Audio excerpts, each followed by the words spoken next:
dari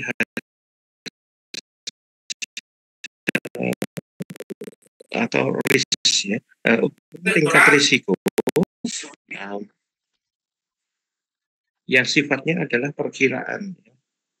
Jadi tingkat risiko ini yang akan timbul dari sumber bahaya tadi. Kalau mesin potong, ya berarti nanti ada bahaya tergores, mungkin terpotong, ya. Kalau bahayanya adalah bahan kimia cair, mungkin bersentuhan dengan bahan kimia itu timbul iritasi, kemudian panas dan lain-lain. Jadi tergantung sumbernya. Kalau metode kerja tadi dikonstruksi, dia bekerja di ketinggian, ya nanti risikonya jatuh.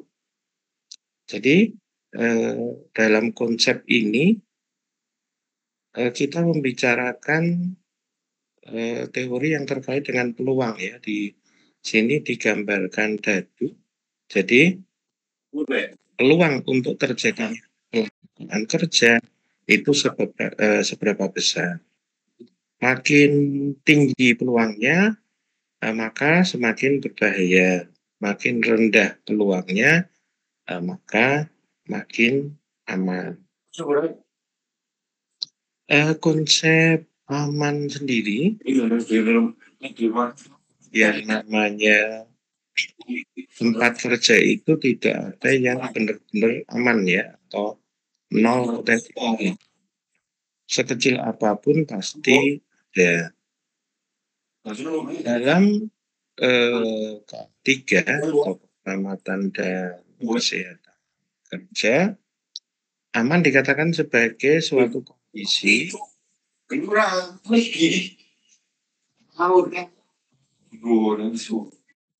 bisa di-mute dulu Mas Rizky ada yang belajar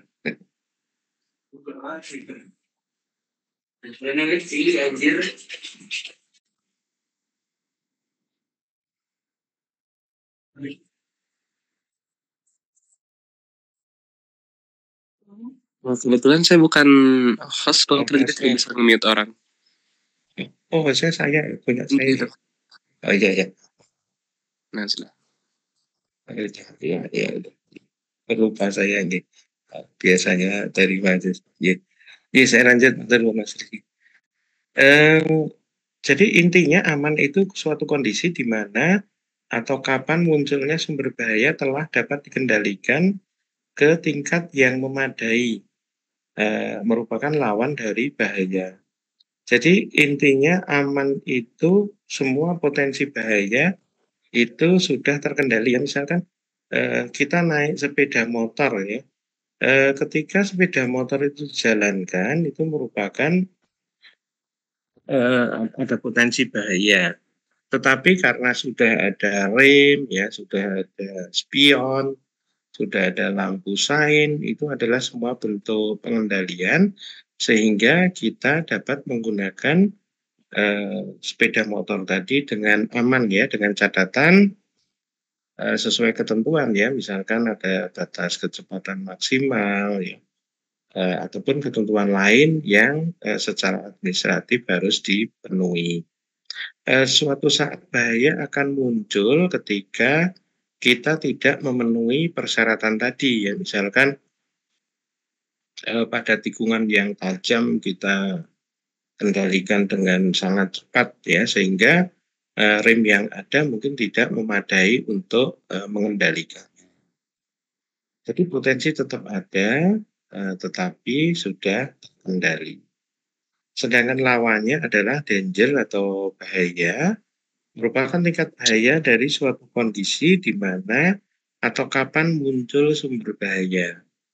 Jadi kalau di sini kita akan menilai suatu kondisi itu aman atau tidak, secara kualitatif kita bisa menilai dampaknya dan peluangnya ya, atau kemungkinan. Misalkan dampak terjadi luka bakar ya.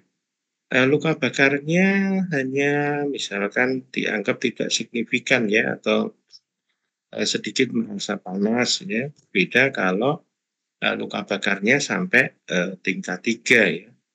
Makin tinggi tingkatannya, maka semakin tidak aman.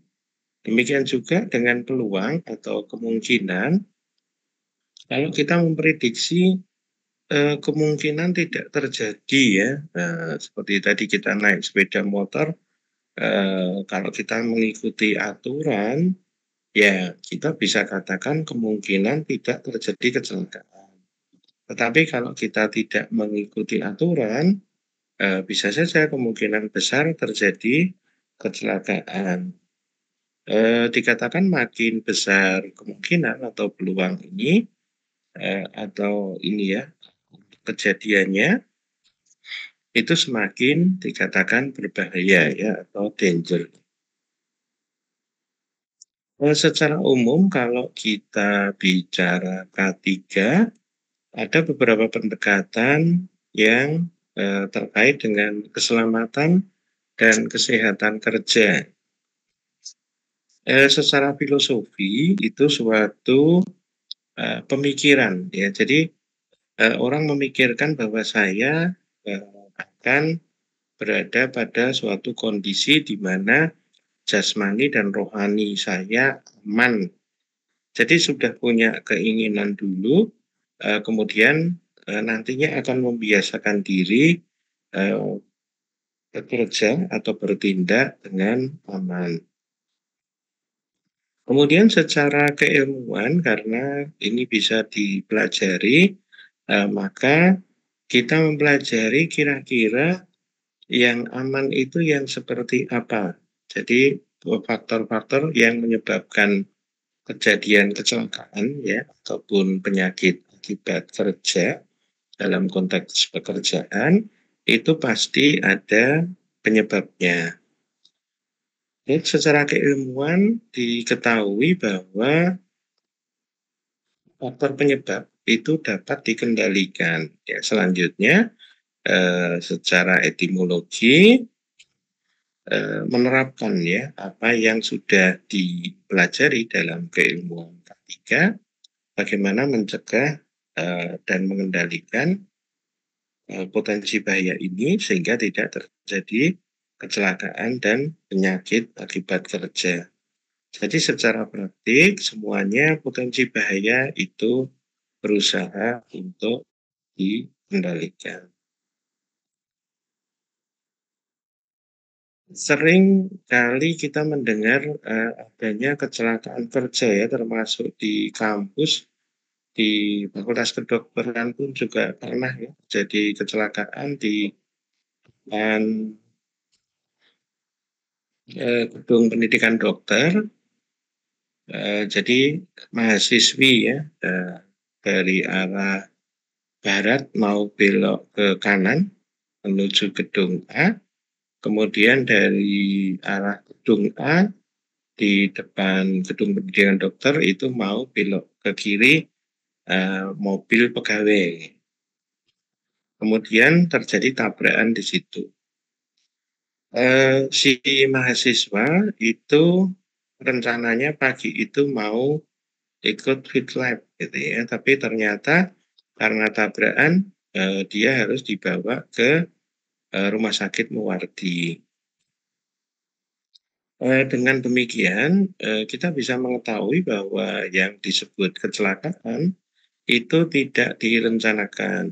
Jadi tabrakan tadi memang tidak direncanakan, kemudian juga tidak diinginkan dan terjadinya tiba-tiba ya gitu ya, karena mungkin keburu terlambat untuk segera berangkat mungkin, kemudian menghentikan proses yang direncanakan ya, karena pengennya fit lab tapi dirawat di rumah sakit Muwardi. Adapun kecelakaan kerja kalau di industri, mungkin potensi bahayanya atau risikonya besar ya, misalnya terjadi peledakan ya, atau ketumpahan bahan kimia dalam skala besar. Bisa saja dampaknya orang meninggal, misalnya ini ya di industri yang punya ketel uap atau boiler ketika meledak itu bisa melempar orang sampai sekian puluh meter ya, mungkin bisa saja sampai meninggal atau kecelakaan menyebabkan cedera, cacat atau kerusakan atau kerugian yang secara umum tujuan diterapkannya keselamatan dan kesehatan kerja yang pertama adalah melindungi dan menjamin keselamatan setiap tenaga kerja dan orang lain di tempat kerja. Jadi kalau seperti di Fakultas Kedokteran misalnya, penerapan K3 itu melindungi setiap pegawai yang ada di situ ya, baik dosen, karyawan, ya, kemudian tenaga kontrak, menjadi bagian perlindungan dari keselamatan kerja. Juga setiap orang lain yang ada di tempat kerja ya, mungkin adik-adik sebagai user datang ke kampus itu juga mendapatkan pelayanan keselamatan dan kesehatan kerja ini. Apalagi kalau di pabrik ya, kalau di pabrik atau di industri, semua tamu ya, atau kalau kita berkunjung ke industri, maka kita berhak mendapatkan perlindungan ini. Yang kedua, menjamin setiap sumber produksi dapat digunakan secara aman dan efisien ya. Misalkan risiko kebakaran ya, kalau tidak terjadi kebakaran ya berarti aman, sumber produksi dapat digunakan secara aman dan efisien. Kemudian meningkatkan kesejahteraan dan produktivitas nasional. Di dalam K3 ini, kalau K3 berjalan baik, perusahaan bisa beroperasi dengan baik, produktivitas tinggi, maka keuntungannya biasanya untuk insentif karyawan ya, meningkatkan kesejahteraan. Kemudian secara nasional kalau semua perusahaan produktivitasnya bagus, maka secara nasional juga akan dikatakan produktivitas baik. Mungkin adik-adik lebih banyak berkecimpung di institusi kesehatan ya, misalnya di rumah sakit atau puskesmas ya, selaku dokter nantinya, maka adik-adik juga akan menerapkan K3 rumah sakit ya ketika jadi dokter di rumah sakit. Pada prinsipnya juga sama, jaminan keselamatan kepada pasien dan pengunjung. Jadi selain layanan kesehatan, juga layanan keselamatan kerja. Ya, misalkan memberikan ruangan yang nyaman bagi pasien itu merupakan bagian dari K3 rumah sakit. Kemudian bagi petugas kesehatan ataupun petugas administratif sama juga. Kemudian keselamatan bangunan dan juga lingkungan ya. Jadi bangunan ini harus sudah dirancang dengan baik, jangan sampai bangunannya bagus tetapi retak ya atau bahkan runtuh, nanti akan terjadi kecelakaan ya. Kalau di industri pernah terjadi gedung lantai 8 tapi tempatnya di Bangladesh ya, saya baca di Bangladesh, perusahaan konveksi, gedung lantai 8 perusahaan konveksi tersebut runtuh ya, sehingga ribuan karyawan itu meninggal karena tertimpa beton dari bangunan tersebut. Kemudian keselamatan lingkungan, jadi jangan sampai nanti aktivitas yang ada di rumah sakit ini mengganggu lingkungan ataupun sebaliknya lingkungan mengganggu aktivitas rumah sakit. Jadi seperti bahan-bahan buangan yang termasuk D3 itu harus diolah ya, artinya tidak boleh dibuang sembarangan. Kemudian dalam praktek sehari-hari, apalagi kalau kemarin kita masuk di fase COVID itu ya, APD ini merupakan bagian dari pekerjaan sehari-hari. Tetapi di luar itu pun saat ini juga akan lebih bagus kalau bekerja menggunakan alat pelindung diri. Tujuannya sama dengan ketika secara umum, jadi intinya semuanya berjalan lancar ya, baik pekerjaan ya, lingkungannya digunakan bisa aman, nyaman. Kemudian ya pasien cepat sembuh itu merupakan output ya atau hasil dari layanan rumah sakit. Kemudian manfaatnya ketika rumah sakit bisa bagi rumah sakit dengan adanya K3 lingkungan kerja yang aman, kemudian misalkan suhunya nyaman, tidak bising, pencahayaan bagus, itu merupakan bagian dari pelayanan. Kalau sudah bagus ya dipertahankan kelangsungan operasional rumah sakit dan tidak kalah pentingnya adalah meningkatkan citra rumah sakit. Jadi kalau orang berkunjung kesannya bagus di sana. Bagi karyawan ada perlindungan, bagi pasien dan pengunjung dia merasa nyaman karena untuk layanan yang baik dan diharapkan kepuasannya meningkat baik pasien ataupun pengunjung. Kalau tadi kita bicara tentang kecelakaan kerja, menurut beberapa teori bahwa kecelakaan kerja itu ada penyebabnya. Pertama dulu sebelum dipikirkan kecelakaan kerja ini ya semua kejadian itu dikatakan sebagai takdir. Tapi lama-lama teori ini berkembang bahwa takdir itu muncul karena faktor manusia yang sengaja lalai. Misalnya sudah tahu di sana ada bahaya kebisingan yang tinggi, ya, tetapi tidak pakai earmuff atau earplug atau sumber telinga, itu faktor manusia. Sudah tahu jalannya licin, tapi dia jalan tidak seperti biasanya, misalnya berlari atau tergesa-gesa, itu faktor manusia. Sudah tahu di sana ada bahan kimia, ternyata dia merokok di situ. Ya, ini potensi bahaya dari perilaku manusia. Kemudian berkembang, ternyata perilaku itu muncul karena faktor lingkungan ya.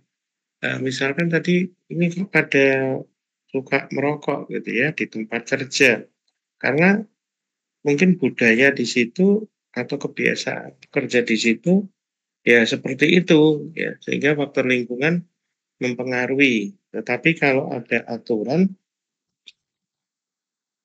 seperti kita di Fakultas Kedokteran misalnya ada larangan merokok, berarti nanti faktor lingkungan mempengaruhi, tidak ada yang merokok di situ. Faktor lingkungan ini ada banyak macam ya, ada faktor fisika, kimia, biologi, kemudian ada fisiologi atau ekonomi dan juga faktor mental ya, psikologis. Kemudian yang tidak kalah penting adalah faktor manajemen. Jadi kalau di tempat kerja, peran dari pimpinan itu sangat penting ya. Di lingkungan tadi ada aturan nggak di lingkungan tersebut ya, ada prosedur yang harus diikuti, ada tata tertib ya, itu manajemen. Jadi kalau dari manajemen sudah tidak bagus, tidak ada aturan apa-apa ya, nanti risikonya akan tinggi karena orang semaunya. Tapi kalau sudah ditata dengan baik, maka lingkungan akan baik, orang akan mengikuti aturan ya, sehingga yang dikatakan takdir ini tidak akan muncul ya. Ya kalau terpaksa baru ya sudah diupayakan pengendalian sebagus mungkin untuk perlindungan, tetapi tetap ada kejadian, yaitu baru mungkin disebut takdir. Dari beberapa teori yang terkait dengan kecelakaan kerja, pertama ini teori 3 penyebab dasar. Jadi ternyata kombinasi antara faktor manajemen, faktor manusia, dan lingkungan ini saling terkait sehingga dapat menyebabkan kecelakaan. Jadi kalau misalkan kita naik turun tangga misalkan ya, mungkin sudah aman ya tangganya, ada handle-nya, ada pegangannya, tapi orang nggak mau pegangan ya. Nah, mungkin ketika naik turun sambil berlari dan banyak orang, itu tindakan tidak aman. Sehingga yang tadinya tangga aman jadi tempat yang tidak aman karena orang bisa saja terpleset dan jatuh ya. Itu terjadi ketika kontak energi ya. Jadi misalnya terpleset tadi tidak bisa mengendalikan diri, maka dia akan jatuh dan itu yang disebut dengan kecelakaan. Kemudian ada teori lain yang terkait kecelakaan kerja, yaitu teori domino. Jadi ternyata kecelakaan itu disebabkan oleh rangkaian ya. Jadi tidak tahu-tahu terjadi kecelakaan, tetapi juga bentuk rangkaian dalam artian ada penyebab langsung, penyebab dasar, dan lemahnya kontrol. Ya, urutannya seperti ini. Jadi kerugian yang dimunculkan oleh kecelakaan kerja bisa ke manusia, peralatan, material, ataupun lingkungan ya. Munculnya kerugian ini karena ada kontak ya, atau biasa disebut dengan accident. Mungkin menabrak, terpukul, jatuh dari tempat atau dari ketinggian, terpleset ya, atau jatuh di tempat yang datar, tertusuk, terjepit, dan lain-lain. Kalau ini melebihi ambang ya, misalkan tertabrak ya, kalau tertabraknya pelan ya tidak apa-apa, tapi kalau tertabraknya keras ini melebihi atau melepaskan ya, energi terlalu besar sehingga terkena dampak. Nah, ini karena penyebab langsung. Jadi kalau tadi tertabrak, tergores, ya, terpotong, itu mungkin karena perbuatannya tidak aman atau juga kondisi lingkungan yang tidak aman. Tetapi dalam konsep teori domino, ini izin sebentar.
datang sebentar. Saya lanjut.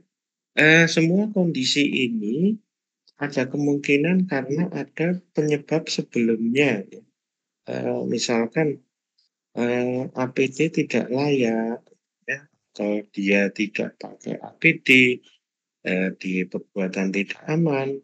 Nah, sebelumnya itu apakah yang terkait dengan APD itu, misalnya dia tidak tahu cara pakainya, misalkan atau tidak tahu fungsinya, misalkan ada bahaya menghirup gas, ya, dia pakai masker, sudah betul pakai masker, tapi maskernya masker kain, sehingga tidak sesuai dengan potensi bahayanya. Atau karena keterpaksaan, ya, di perusahaan itu hanya disediakan masker kain, ya, padahal harus menggunakan respirator.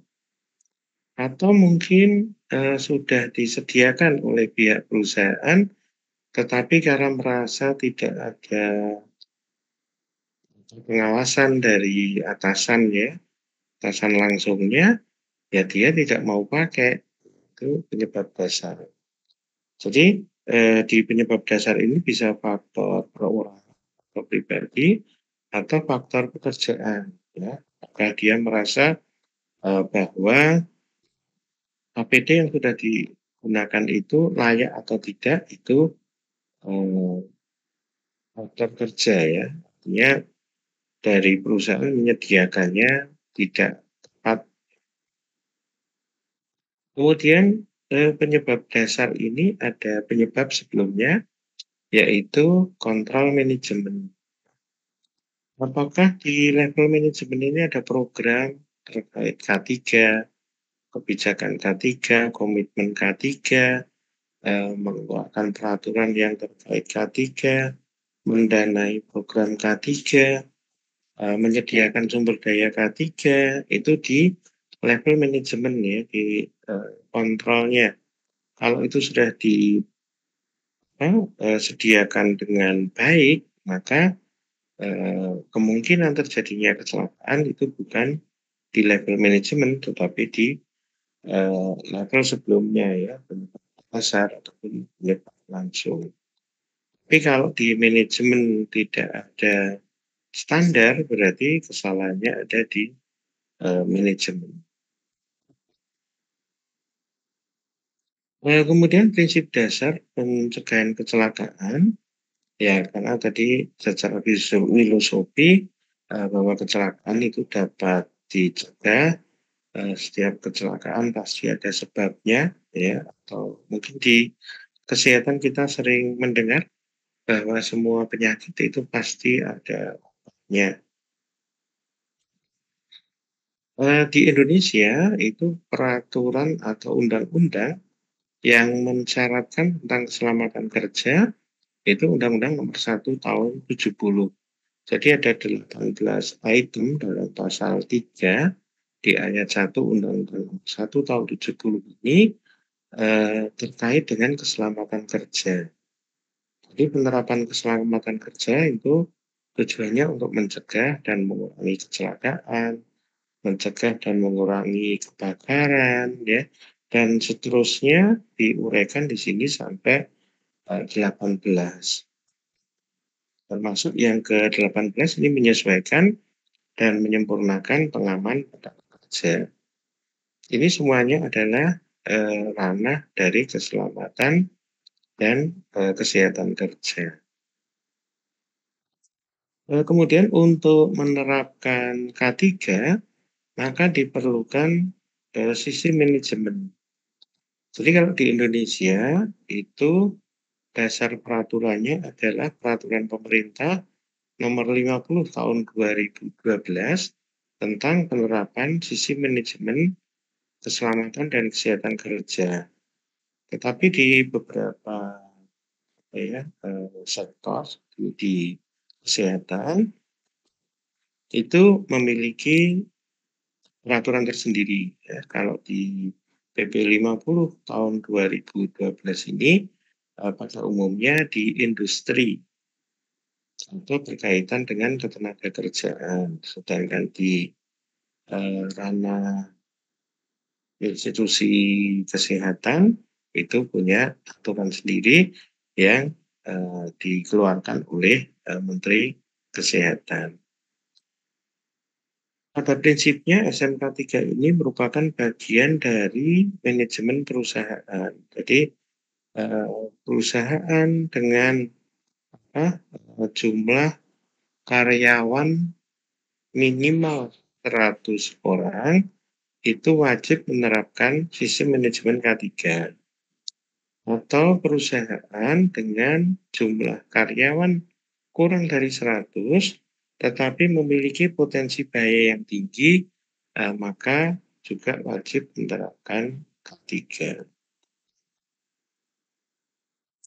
Ada 5 prinsip dasar dalam penerapan K3 di perusahaan. Yang pertama adalah penetapan kebijakan dan komitmen, ya. Biasanya ditulis di selembar kertas, kemudian ditempel di, kalau kita di industri biasanya di ruang tamu.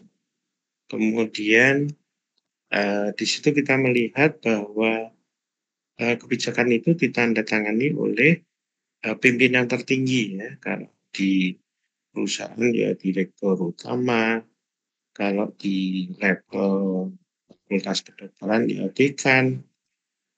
Kemudian harus ada perencanaan, dari dokumen perencanaan harus ada apa yang mau dilakukan untuk menerapkan K3. Kemudian ada dokumen penerapan. Kemudian kalau sudah ada dokumen penerapan, maka ada pengukuran dan evaluasi atau monetnya. Jika ada temuan, maka perlu ditinjau ulang, kemudian diperbaiki yang kurang tadi, kemudian di peningkatan berkelanjutan. Jadi kalau ditemukan lagi, ya dicek lagi. Ini komitmennya sudah bagus, tetapi kalau kecelakaan masih tinggi misalkan, berarti perlu dicek lagi di level manajemen kira-kira yang kurang. Level pertama adalah penetapan kebijakan K3. Jadi pimpinan perusahaan atau pimpinan tertinggi dari suatu institusi menyusun kebijakan K3, jadi ada pedomannya ya ini. Kemudian menetapkan kebijakan atau komitmen, kemudian dilaksanakan, ditinjau ulang. Komitmen ini harus dipatuhi oleh semua pimpinan, ya, termasuk pekerja dan orang lain yang ada di tempat kerja. Ini bentuk komitmen salah satu puskesmas, ya. Ini saya ambil dari Puskesmas Kudian 1 dari Jogja, ya. Jadi yang langkah pertama tadi, penetapan kebijakan ini nanti berbentuk ini, dia menyatakan bahwa kami berkomitmen untuk, ini terkait dengan 3 semua, mengupayakan menjaga keselamatan dan kesehatan kerja, kemudian memenuhi peraturan, melakukan perbaikan, sebagai bentuk komitmen tadi, apa yang dilakukan, ya, itu bentuk komitmen K3. Dari dasar komitmen tadi kemudian dilakukan perencanaan, ya, membuat program yang terkait dengan identifikasi bahaya di penelahan awal, ya, kemudian membuat dokumen HIRA atau identifikasi potensi bahaya, kemudian mengumpulkan peraturan terkait, dan juga menyediakan sumber daya. Kemudian dibuat rencana, suatu dokumen yang memuat tujuan dan sasaran, kemudian prioritas upaya pengendalian, sampai dengan sistem monet dan pertanggungjawaban. Ini konsep HIRA, jadi menilai potensi bahaya awal tadi bisa dilihat dari frekuensi dan keparahan atau dampak tadi. Yang kuning atau yang hijau ini potensi bahaya rendah ya, artinya kemungkinan atau frekuensi terjadinya sangat jarang, kemudian keparahannya juga makin ringan ya. Tetapi makin frekuensinya makin sering, kemudian keparahannya sangat berat, bisa saja dikatakan sebagai risiko ekstrim ya. Tiga itu ada kemungkinan sampai meninggal dunia.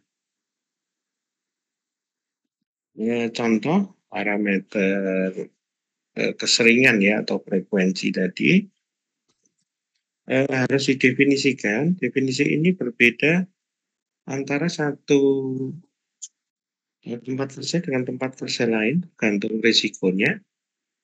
Ini ada sangat jarang, dan seterusnya. Kemudian didefinisikan. Jadi kalau misalkan di rumah sakit yang disebut misalkan sangat jarang ya, itu nanti berbeda kalau sangat jarang dilaksanakan di bengkel. Jadi bisa saja setiap tempat kerja memberikan panduan. Ya. Jadi bisa saja ini hanya satu contoh sangat sering itu hampir setiap hari bisa saja nanti disebut sangat sering itu misalnya orang terpapar bising ya bukan setiap hari lagi, mungkin bisa setiap jam. Ya jadi ini hanya sekedar contoh saja. Kemudian ini keparahan, jadi kerugian itu bisa dinilai dari bentuk kecacatan, bisa dinilai dari pembiayaan. Jadi terserah dari instansi yang mau menggunakan panduannya seperti apa. Mungkin salah satu yang mudah untuk menilai tingkat risiko di sini sebelah kanan itu adalah tingkat risikonya dari yang sangat rendah sampai sangat tinggi bisa menggunakan grafik ini ya. Misalnya ini mungkin terjadi, kemudian paparannya ya tidak sering ya, nanti akan bentuk garis ini, kemudian dihubungkan dengan konsekuensi, jadinya adalah risiko tinggi. Representasi dari kategori risiko nanti dibuat hierarki ya atau dibuat prioritas. Jadi yang ekstrim ini yang paling utama untuk paling cepat harus segera diselesaikan. Kemudian tinggi itu juga perlu pengendalian yang cepat. Kemudian sedang dan rendah. Kalau rendah itu tetap harus ada monitoring. Jadi walaupun dikatakan aman, tetapi tetap ada tindak lanjutnya monitoring. Ini secara umum untuk hierarki kontrolnya. Yang ke atas ini paling efektif, yang ke bawah dikatakan paling tidak efektif. Ya. Jadi kalau menghilangkan sumber bahaya itu yang paling bagus ya, misalnya lantai licin deh. Ya sudah, lewat situ atau lewat tempat itu ditutup ya selesai. Ya. Atau ini ada mesin berbahaya ya, mesinnya nggak digunakan ya, sudah selesai gitu. Tapi kalau harus digunakan di proses itu bisa disubstitusi, bisa nggak dimodifikasi, kemudian pekerja diberikan sosialisasi atau peringatan, dan juga diberikan alat pelindung. Itu bisa juga gabungan. Tapi kalau biasanya sulit juga gitu ya dikendalikan. Pada umumnya 3 ini ya, misalnya kamar mandi licin diberikan handle atau pegangan, kemudian diberikan papan peringatan, kemudian disediakan sandal atau alas kaki yang anti licin. Kemudian ada dokumen pelaksanaan dari rencana tadi, dinilai apakah SDM-nya sudah cukup, kemudian pendanaannya, sertifikasi kompetensi, apakah sudah sesuai, kemudian sarana dan prasarana, apakah prosedurnya sudah bisa dilaksanakan, bagaimana implementasi instruksi kerja, dan lain. Kemudian dilakukan pemantauan, tergantung potensi bahayanya ya. Kalau misalkan potensi bahaya kebakaran, ya, berarti harus ada checklist yang selalu secara periodik memeriksa apakah ada potensi yang ada di sana. Kalau misalkan potensi bahayanya adalah pencahayaan, ya nanti ada alat ukur namanya luxmeter, kira-kira cukup enggak pencahayaan di situ, kemudian nanti dilakukan evaluasi dibandingkan dengan standar ya. Setiap 3 tahun sekali perusahaan itu melakukan audit internal SMK 3. Jadi atau biasanya kalau lebih cepat malah ini 6 bulan ya, setiap 6 bulan itu ada audit internal. Nanti yang tahun ketiga itu dia auditnya eksternal, itu juga bisa juga. Jadi semakin sering dilakukan audit ini semakin baik. Kemudian peninjauan dan peningkatan kinerja SMK 3, ini untuk memeriksa tadi dokumen-dokumen tadi apakah ada yang kurang dalam penerapan SMK 3. Jika ada kekurangan maka segera dilakukan RTM, rapat tinjauan manajemen, untuk memperbaiki kekurangan-kekurangan atau program yang belum bisa dilaksanakan dalam K3. Kemudian tindak lanjutnya, penilaian secara independen itu harus dilakukan audit. Di sini adalah audit SMK 3 oleh lembaga audit yang independen. Apakah mendapatkan sertifikat atau tidak gitu ya, itu sebagai bagian pengakuan dari masyarakat bahwa tempat kerja tersebut telah melakukan SMK 3 dengan baik. Ya, saya kira itu adik-adik untuk materinya. Apakah ada yang mau ditanyakan? Ini ada masih 10 menit.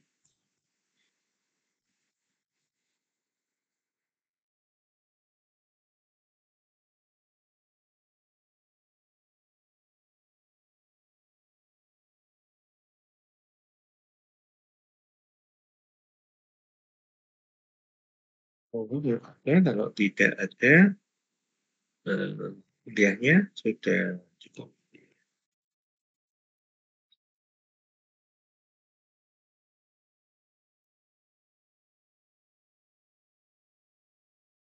Ini mana Mas Rizky?